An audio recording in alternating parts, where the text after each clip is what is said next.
الفاتحة إلى حضرة محمد صلى الله عليه وسلم وعلى آله وأصحابه وذريته والأنبياء والمرسلين وإلى حضرة آبائنا وأمهاتنا وجداتنا سيدنا محمد البعلوي وأصوله وفرم جمع الإسلام والمغفرة وأقدار وجمع من وعلى رسول الله وكسرنا الشيخ وعلى حضرة الشيخ الغزالي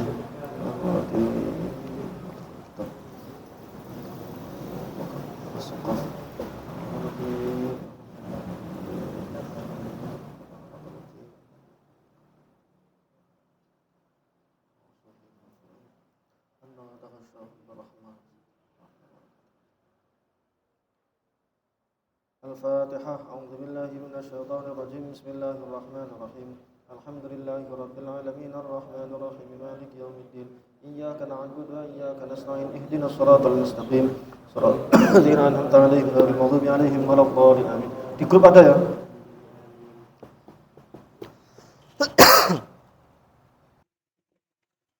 Bismillahirrahmanirrahim.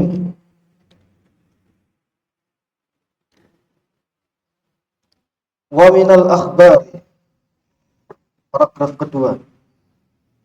Wa minal akhbari qauluhu alaihi salatu wassalam. Di antara dalil-dalil pentingnya ilmu, pentingnya mencari ilmu, qauluhu alaihi salatu wassalam, yakni hadisnya Kanjeng Nabi Muhammad sallallahu alaihi wasallam.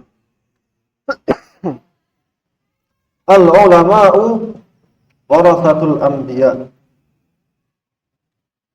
Adalah para ulama, orang-orang berilmu menjadi pewarisnya Kanjeng Nabi. Nabi tidak mewariskan apapun, lam yuwaris dinaran wala dirhaman. Para nabi tidak mewarisi dirham, tidak mewarisi dunia. Para nabi mewarisi ilmu, mewarisi agama. Para ulama adalah pewaris nabi. Artinya apa? Kalau orang-orang berilmu, kalau kita mengkaji tentang waris,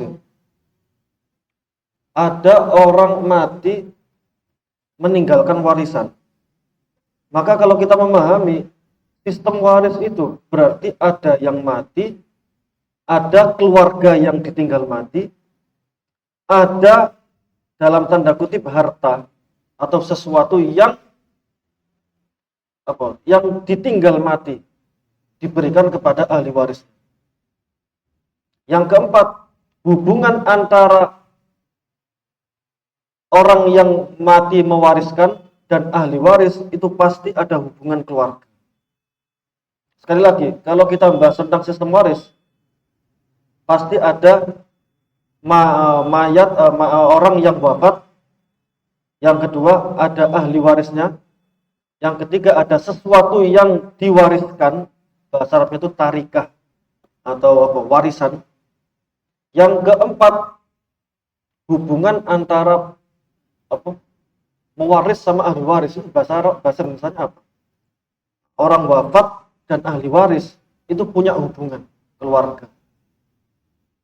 Maka ketika ada kata-kata al-ulama warathatul anbiya, orang-orang berilmu, para ulama, orang-orang berilmu adalah para pewaris nabi. Artinya apa? Orang yang wafat adalah nabi. Oke, yang wafat adalah nabi. Yang menjadi ahli warisnya adalah para ulama atau orang yang berilmu atau orang yang mencari ilmu. Yang ketiga, sesuatu yang ditinggalkan mayat tersebut, sesuatu yang ditinggalkan nabi tersebut adalah ilmu. Yang keempat, di situ pasti ada hubungan dalam sistem waris.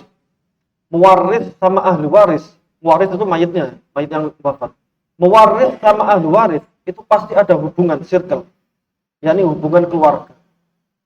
Maka nabi dan para ulama atau orang yang berilmu atau orang yang mencari ilmu ini memiliki circle, yakni memiliki kekeluargaan dengan Kanjeng Nabi. Sekali lagi, ini sangat membanggakan. Soalnya apa? Kalau kita mencari ilmu, itu berarti kita menerima warisan. Kalau kita mencari ilmu, artinya apa? Kita mendapatkan atau menerima warisan. Warisannya berupa ilmu. Kalau kita menerima warisan, otomatis kita statusnya adalah ahli waris. Yang kita warisi adalah dari seorang nabi. Kalau kita sudah mendapatkan waris, artinya status kita ahli waris, berarti status kita adalah keluarga. Sehingga sekali lagi, kalau kita punya hubungan, kalau kita mencari ilmu, dan kita mendapatkan ilmu, atau sampai levelnya orang yang berilmu, ulama, alim, itu berarti kita berada pada keluarganya Nabi. Atau satu circle dengan Nabi. Atau bahkan satu rumah dengan Nabi. Berarti Nabi itu adalah bapak ilmu kita, bapak ideologi kita, bapak ilmiah kita. Maka ketika bapak ilmiah kita ini wafat, maka bapak kita meninggalkan ilmu sebagai warisan. Dan ketika kita mendapatkan ilmu tersebut, itu artinya kita sebagai ahli waris, sebagai anak-anak ideologinya, sebagai anak-anak ilmiah. Poin keempat, bahwasanya antara mewaris, bapak ilmiah yang mewariskan ilmu, dengan ahli waris, kita anak-anak yang menerima ilmu, berarti ada hubungan keluarga. Sehingga Nabi beserta para ulama, beserta para santri, para pencari ilmu, dan siapapun yang berilmu, yang mendapatkan bagian dari ilmu tersebut, itu memiliki circle, memiliki wilayah, memiliki rumah yang sama. Rumah yang ditinggali dengan keluarga yang sama. Maka sangat bangga sekali ketika kita mendapatkan ilmu, meskipun sedikit demi sedikit, itu artinya kita mendapatkan warisan dari Kanjeng.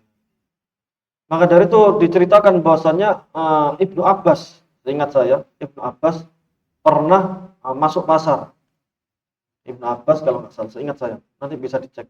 Ibnu Abbas tahu pernah masuk ke pasar, dan di saat itu juga gembar-gembor.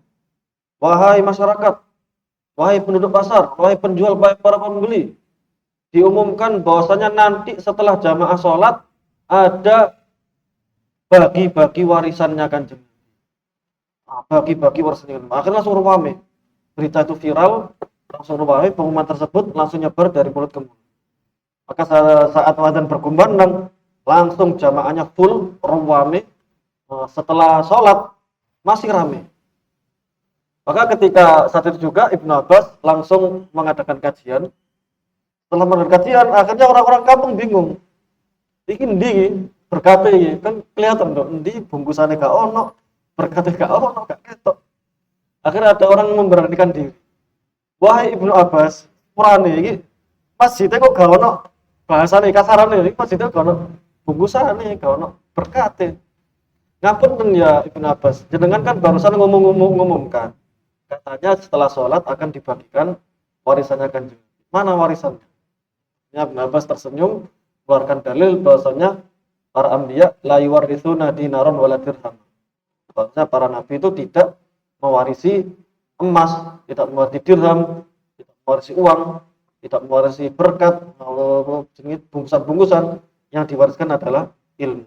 Jadi ilmu ini adalah warisannya Kanjeng. Maka itulah salah satu keistimewaan Islam, bahwasannya antara Nabi dengan ulamanya, dengan santrinya, dengan umatnya, dengan masyarakatnya yang memiliki ilmu, itu punya hubungan dalam tanda kutip keluarga ilmiah. Makanya dalam Islam itu ada tradisi sanad, silsilah sanad. Kanjeng Nabi mengajarkan para sahabatnya, nanti para sahabatnya mengajarkan para tabi'in mengajarkan para tabi'ut tabi'in, para tabi'ut tabi'in mengajarkan para imam mazhab, para imam mazhab mengajarkan para apa bahasanya, bukan sahabat, apa sih, imam golongannya kalau Imam Syafi'i itu punya Harmalah, punya Muzani, itu murid-murid terdekatnya, ashab namanya, ashabus Syafi'i, diriwayatkan bersama mereka. Ashabus Syafi'i, murid-murid Syafi'i diturunkan kepada murid-muridnya, diturunkan murid-muridnya sampai ke detik ini juga. Jadi semua insya Allah para kiai, para guru-guru kita ini semuanya punya silsilah sanad. Ini berguru sama siapa? Siapa berguru sama siapa? Siapa berguru sama? Ini datanya sangat komplit sekali, sangat lengkap sekali, datanya sangat jelas. Beda dengan Kristen atau Yahudi Ada nggak sanad silsilah muttasil dari pendeta sampai Yesus? Nggak bakal ada. 200 tahun aja belum tentu ada. Tapi kalau Islam jelas, ini berguru sama siapa? Ini berguru sama siapa? Berguru sama siapa? Sampai Kanjeng. Bahkan dalam kitab katakanlah Ihya seperti ini, sangat jelas sekali. Saya ngaji Ihya sama umpama guru-guru di Amsilati di Jepara. Syaratnya jelas, saya juga dikasih. Di Tarim juga saya ngaji Ihya ke Habib Abdullah Baharun, rektor saya. Terus ngaji Ihya juga sama Habib Umar bin Hafid. Bahkan Habib Umar bin Hafid ketika saya pamit mau pulang ke Indonesia, beliau ngasih sanad banyak, termasuk sanad imamah yang saya post di Instagram. Itu di tradisi Tarim, kalau sanad imamah tidak akan dikasih kecuali sama santri yang sudah lulus dan mau pulang. Kalau belum lulus atau belum pulang nggak dikasih. Soalnya apa? Tradisi pemakaian imamah. Imamah itu kan apa ya? Sunnah Nabi dan menjadi simbol. Simbol orang ini siap mengajarkan ilmu. Itu sanadnya mutasil dan musalsal. Artinya musalsal itu diriwayatkan sanadnya dengan cara yang sama. Jalurnya dari mana? Jalurnya dari Kanjeng Nabi memberikan atau memasangkan imamah. Imamah itu serban kepala ya. Ke habib-habib, para ulama. Bentuknya beda-beda. Kalau ulama Yaman, ulama Hadramut itu apa? Kayak habaib yang kita kenal. Kalau Yaman Utara itu agak beda lagi bentuknya. Kalau Mesir itu biasanya nggak ada buntutnya. Sama imamah para Mesir. Terus Sudan itu bisa lebih gede, lebih panjang. Banyak sekali. Itu masing-masing punya sanad sing sampai Kanjeng Nabi. Ceritanya adalah Kanjeng Nabi kepada Sayyidina Ali ketika mau menjadi panglima perang. Kalau saya mau membebaskan Khaybar. Ini maaf ya, KPK sepertinya terus soalnya aku juga persiapan. Harusnya nggak bagus. Ngaji nggak persiapan nggak bagus. Intinya Sayyidina Kanjeng Nabi ketika memerintahkan Sayyidina Ali untuk memimpin perjuangan. Maka isyaratnya adalah pelantikannya adalah Kanjeng Nabi mengambil serban, lalu Sayyidina Ali diimamahkan, dililitkan di kepalanya. Bismillah wahai Ali, berjuang. Dan saat itu juga Sayyidina Ali ketika mengutus muridnya untuk berjuang, maka Sayyidina Ali juga melilitkan serban. Muridnya melihat muridnya lagi berjuang, melilitkan serban. Itu sampai turun-temurun sampai detik ini juga masih diamalkan. Bayangkan, nggak cuma ilmu, cara pakai imamah itu juga ada sanad yang mutasil. Sanadnya saya sebut di Instagram saya, di Instagram saya. Saya mau dipakaikan Al-Basari Habib Umar, saya dipakaikan oleh Habib Umar. Habib Umar dipakaikan oleh gurunya di Jeddah, Sayyid Abdul Qadir Segaf dililitkan imamahnya oleh bapaknya sendiri, Sayyid Ahmad As-Segaf. Sayyid Ahmad Segaf dililitkan gurunya sama Imam Idrus bin Umar Al-Habsyi. Idrus bin Umar Al-Habsyi dipakaikan sama Imam Soleh Al-Bahar kalau nggak salah. Imam Al-Habsyi kalau nggak salah. Imam Habsyi yang Sibtud Dura. Itu lanjut ke Imam Soleh bin Bahar, lanjut ke Imam Haddad. Kita juga punya sanad mutasil Imam Haddad. Imam Haddad dililitkan oleh Imam Al-Attas. Khatib Al-Attas yang kita baca tadi, kita juga punya sanad sampai mutasil sampai beliau. Bahkan sanad imamah. Lanjut ke atas sampai Kanjeng Nabi. Ini namanya silsilah Zahabiyah. Silsilah Zahabiyah itu sanad silsilah yang murni semuanya keturunan Kanjeng Nabi. Jadi mulai Habib Umar sampai Kanjeng Nabi itu sanadnya mutasil sampai itu kalau imamah. Yang lain banyak sekali musalsal. Kalau kemarin yang waktu ngaji Jumat itu kita bagi-bagi musalsal bil awaliyah, ar-rahimuna yarhamuhumur rahman. Jadi insyaallah kita bagikan lagi. Itu bagaimana sanad cara salaman. Cara salaman loh, ada sanadnya, ada caranya. Dulu Kanjeng Nabi salaman sama sahabat seperti ini. Sahabat sama tabiin salamannya seperti ini. Sampai guru kita sampai detik ini masih diriwayatkan. Itu padahal salaman, ya imamah, bahkan doa-doa juga sama. Contoh doa lau anzalna hadzal Qur'an yang kita baca barusan, itu ada sanad mutasil naruh kepala di atas. mutasik. Kanjeng Nabi dulu mengajarkan para sahabat baca lau anzalna hadzal qur'ana ala jabalin la ra'aitahu khashi'an mutasaddian khasyatillah. Sahabat turunkan tabi'in, para ulama sampai detik ini. Jadi kalau kita baca rotib atas yang lau anzalna itu biasanya disunahkan seperti ini. Lau anzalna hadzal qur'ana ala jabalin la ra'aitahu khashi'an mutasaddian. Ini musalsal sampai kanjeng. Atau banyak sekali. Itu loh indahnya Islam sampai seperti ini. Apalagi ilmu jelas. Ilmu ini kayak Ihya. Ini ketika saya pulang sowan sama Habib Umar, pesannya yang paling saya terima adalah kamu saya ijazahkan seluruh kitab yang dari saya. Yang paling saya utamakan adalah ijazah mengajar kitab-kitab Imam Haddad dan kitab-kitabnya Imam Ghazali. Nah, ini kitabnya Imam Ghazali. Sanadnya jelas. Berarti saya ngaji ke Habib Umar juga mengizinkan saya mengajar ke Ihya. Habib Umar belajar ke gurunya sampai ke Imam Al-Ghazali. Itu tradisi keilmuan. Dan sanad itu keilmuan kalau punya guru lanjut, itu istilah sanad silsilah itu membawa nur. Enggak cuma membawa ilmu, tapi membawa nur, cahaya. Soalnya kalau apa? Kalau ilmu tok, itu profesor-profesor barat loh banyak. Profesor barat yang saya ceritakan, ada profesor Nasrani, profesor Yahudi, ngajarnya di kampus-kampus Cicabu, ngajarnya tafsir Al-Quran. Gurunya, dosennya, profesor barat, profesor Nasrani, Yahudi, atau istilahnya orientalis. Orientalis itu orang-orang non-muslim, orang-orang kafir yang mempelajari Islam, tapi bukan untuk diamalkan, tapi untuk dalam tanda kutip dikritisi, dalam tanda kutip dicari kelemahan. Dan orang-orang orientalis itu pendapat-pendapat orientalis yang menyimpang itu pasti ada yang meluruskan, pasti ada yang meluruskan. Kalau yang terkenal itu Syekh Al-Buti, yang meluruskan orientalis banyak sekali. Kalau di Indonesia ini ada Dr. Adian Husaini, ada Profesor Fahmi Sarkasi, banyak sekali orang-orang yang meluruskan pandangan orientalis. Jadi mereka itu orang-orang yang belajar di barat, belajarnya sama orientalis. Punya sanad? Ya tidak. Punya sanad? Ya enggak. Dia berguru sama siapa? Dia kebanyakan dia di perpustakaan, dia baca-baca. Dia baca-baca, terus dia kritisi. Contoh apa? Ayo sampai lah. Mengatakan kata-kata tidak sopan dengan Islam tanpa guru, berarti tanpa silsilah sanad. Jadi kalau kita belajar ke barat, ya di sanate, ya ilmunya ada memang, ilmunya ada, tapi ilmunya juga enggak hakiki, enggak nuri. Bahaya sekali. Yang lucu malah, justru kalau pengen mempelajari Islam secara objektif, ya kita belajar sama profesor barat.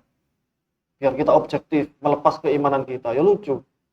Sekarang logikanya, kalau kita belajar Kristen, belajar Yahudi, lebih dalam mana kita belajar sama pendeta dan rabi, ataukah kita belajar sama ustadz? Ya lebih dalam sama rabi sama pendeta. Kalau pengen kita mempelajari teologi Kristen, ya langsung ke pendetanya, jangan ke ustadz. Ya sama seperti kalau kita belajar tafsir, belajar hadis, belajar itu, ya belajarnya sama ulama, jangan belajar sama para orientalis. Itu al-ulama warasatul anbiya. Para ulama adalah pewaris kanjeng Nabi. Artinya sekali lagi yang diulangi, jika Nabi itu yang orang mati atau mati yang mewariskan sesuatu yang diwariskan adalah ilmu, maka ahli warisnya adalah para ulama. Poin keempat adalah berarti kalau membahas sistem waris, berarti Nabi, para ulama, ilmu, santri, orang yang mencari ilmu, orang yang berilmu, orang mendapatkan ilmu, berarti satu circle, satu kekeluargaan. Karena sistem waris itu adalah sistem kekeluargaan. Berarti kita bersama para ulama, para nabi, itu memiliki circle, memiliki hubungan kekeluargaan secara ilmiah. Para nabi adalah bapak ilmiah kita. Faqala alaihi salatu wassalam, kanjeng Nabi bersabda, afdhalun nasi, manusia yang paling utama, level tertinggi adalah al-mu'minu, seorang mukmin. Al-alimu, yang berilmu. Alladzi inihtija ilaihi, yang ketika dibutuhkan, nafa'a, maka memberi manfaat. Wa inistughniya anhu, ketika tidak dibutuhkan, aghna nafsahu, maka dia cukup dengan dirinya sendiri.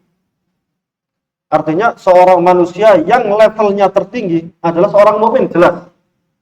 Dan dikatakan bahwasanya beda. Ini kata guru saya, yaitu Taufik Amsalati itu, beda. Orang yang bernyanyi dengan penyanyi, itu beda.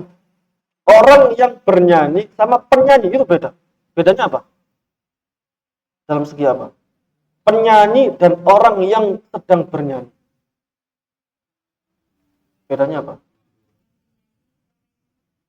Profesi. Lebih ke skill, kemampuan. Jadi penyanyi itu punya skill. Kalau orang yang sedang bernyanyi belum tentu. Yang penting nyanyi, walaupun enak gak enak. Makanya alladzina amanu, orang-orang yang beriman, yang sedang beriman. Ya jelas bagus, orang beriman ya jelas bagus. Dia Islam, dia beriman, disayangi sama Gusti Allah jelas. Tapi kalau al-mukmin mengerti wazan apa? Al-muf'ilu. Muf'ilun yang tadi isim fa'il. Maka menjadi orang yang beriman. Isim fa'il, pelaku. Ibarat kalau orang nyanyi itu penyanyinya. Al-mukmin itu penyanyinya. Kalau alladzina amanu, orang-orang yang bernyanyi. Artinya iya kalau disamakan tadi ya. Berarti al-mukminu orang beriman sejati. Kalau alladzina amanu, orang-orang yang beriman. Biasanya sama aja sih. Secara umum sama-sama beriman kepada Gusti Allah. Tapi kayak mengandung isyarat. Bahwasanya al-mukmin itu al-ma'rifat sudah diketahui dan itu orang mukmin yang sejati. Makanya kalau membahas al-mukminun kalau dalam Al-Qur'an itu lebih dalam tafsiran. Innamal mu'minuna alladzina idza dzukirallahu wajilat qulubuhum. Orang mukmin sejati adalah ketika mendengar Allah hatinya bergetar. Wa idza tuliyat 'alaihim ayatu zadatuhum iman. Ketika disebutkan ayat-ayat Allah, tanda-tanda kebesaran Allah, langsung bertambah iman. Itu mukmin yang sejati. Berarti al-mukmin banyak. Pokoknya kata-kata al-mukmin dalam Quran biasa mengisyaratkan makna yang sangat dalam. Maka kembali ke hadis, afdhalun nasi, manusia yang paling utama adalah al-mukmin, seorang mukmin sejati. Berarti imannya sing kuat. Al-alimu yang berilmu. Alladzi in ihtaja, ketika dibutuhkan masyarakat, nafa'a, maka dia bisa berkontribusi. Dalam hadis lain, khairun nas anfa'uhum linnas. Manusia yang paling utama adalah manusia yang paling banyak kontribusinya. Wa in istughniya anhu, ketika masyarakat gak butuh, ya wis. Akhirnya nafsu, ya wis, dia juga cukup dengan dirinya. Artinya kalau dibutuhkan ya dia kontribusi, kalau nggak dibutuhkan ya sudah, santai aja. Yang penting dirinya selamat, dirinya sudah cukup. Orang berilmu, meskipun dia tidak mengajar, meskipun dia tidak ceramah, meskipun dia tidak mengisi pengajian-pengajian, meskipun dia tidak ngisi khutbah, meskipun dia tidak ngimami, tetap berilmu, tetap bernilai. Kan kadang ada orang yang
illallah Muhammadur Rasulullah sallallahu alaihi wasallam wa rabbana hadhihi ta'ala wassalatu wassalamu ala sayyidina Muhammadin wasilatul khairin wasyaraf wa darajatul 'aliyyah rafi'ah wa ba'athul maqamal mahmud alladhi wa'atahu innaka la tukhliful mi'ad ya arhamar rahimin.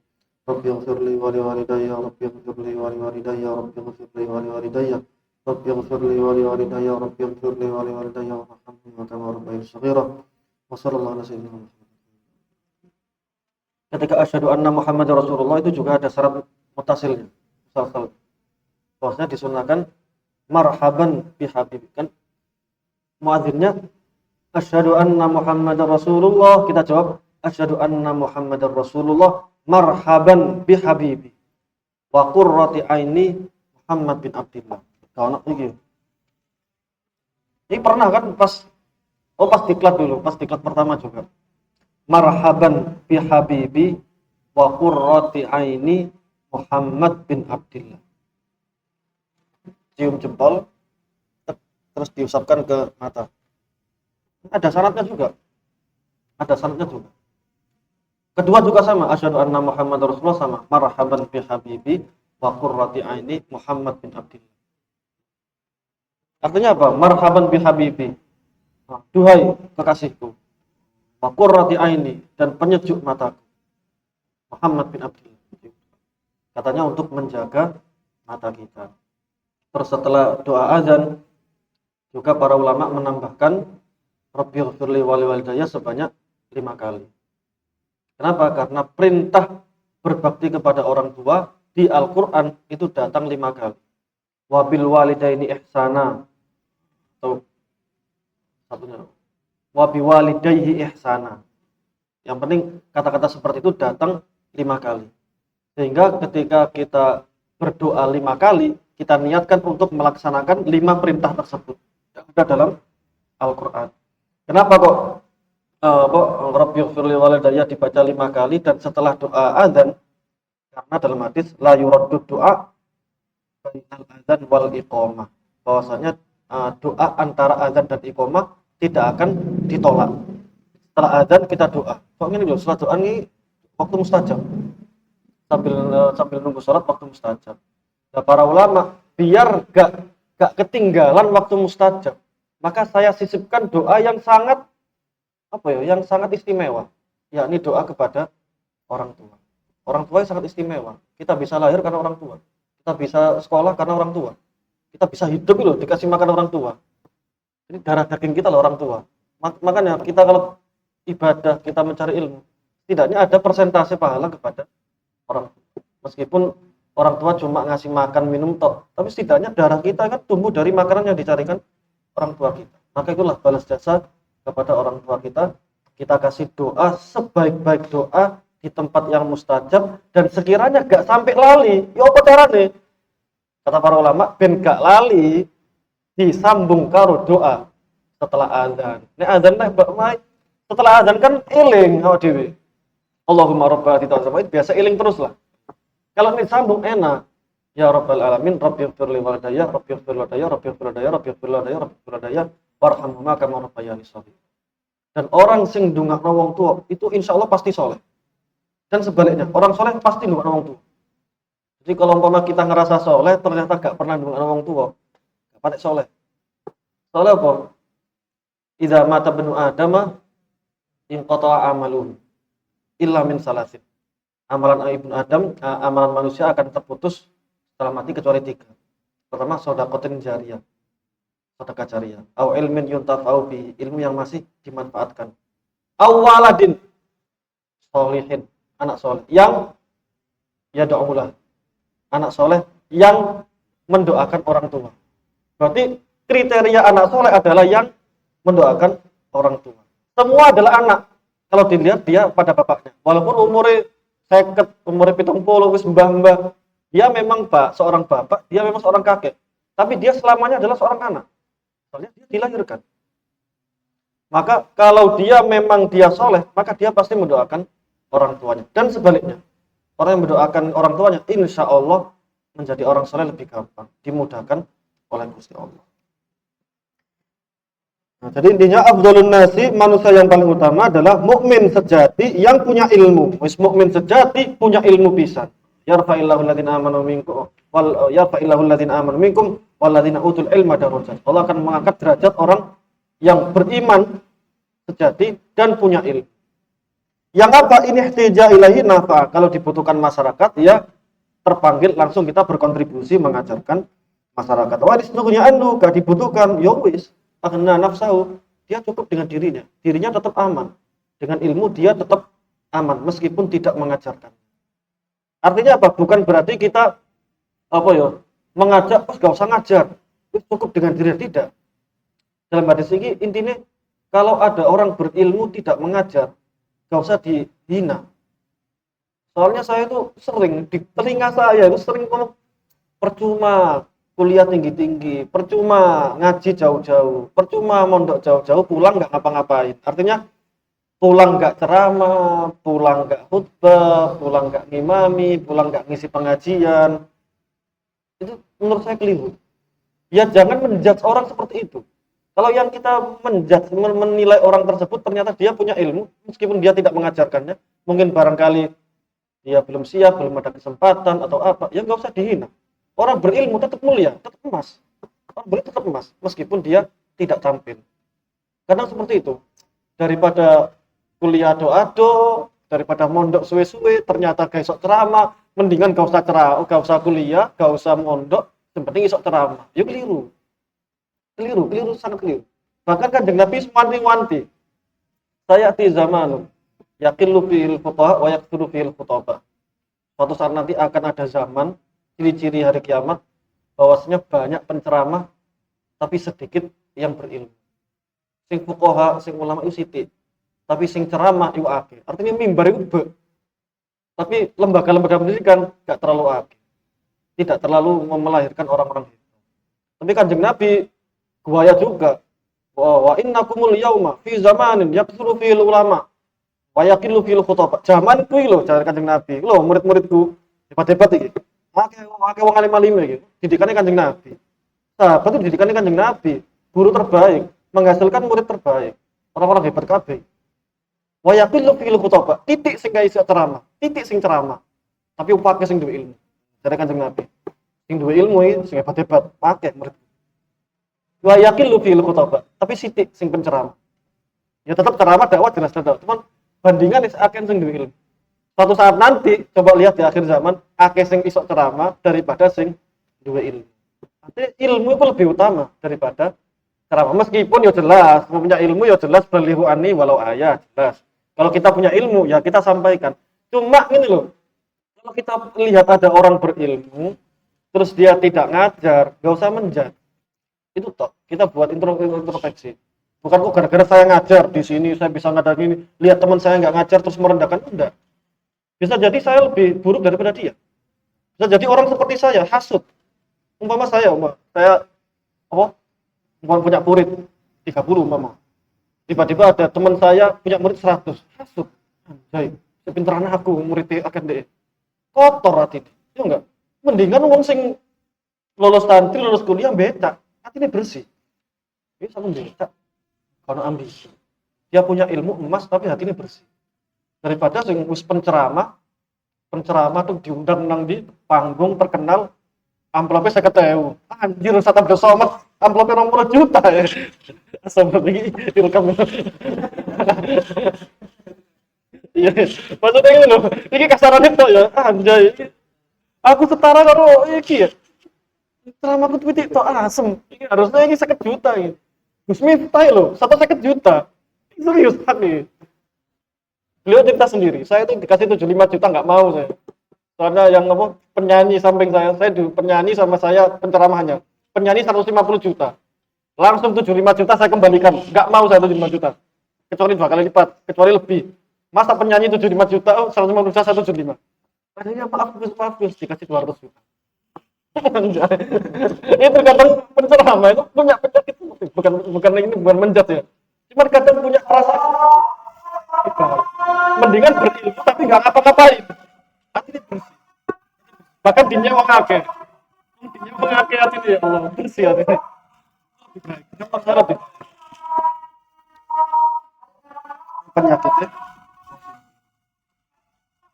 Intinya orang yang manusia terbaik adalah mukmin yang berilmu ini taja ilahi nafa, ketika dibutuhkan langsung kontribusi, berarti menyebarkan ilmunya. Jelas orang mukmin sejati berilmu dan menyebarkan ilmunya, jelas wapi. Tapi kalau tidak dibutuhkan, yo tidak menyebarkan, yo gak apa-apa. Apa artinya gak usah dijudge, gak usah dijelek-jelekkan, tidak masalah. Kita nggak berhak untuk menjelekkan orang berilmu karena dia tidak mengajar.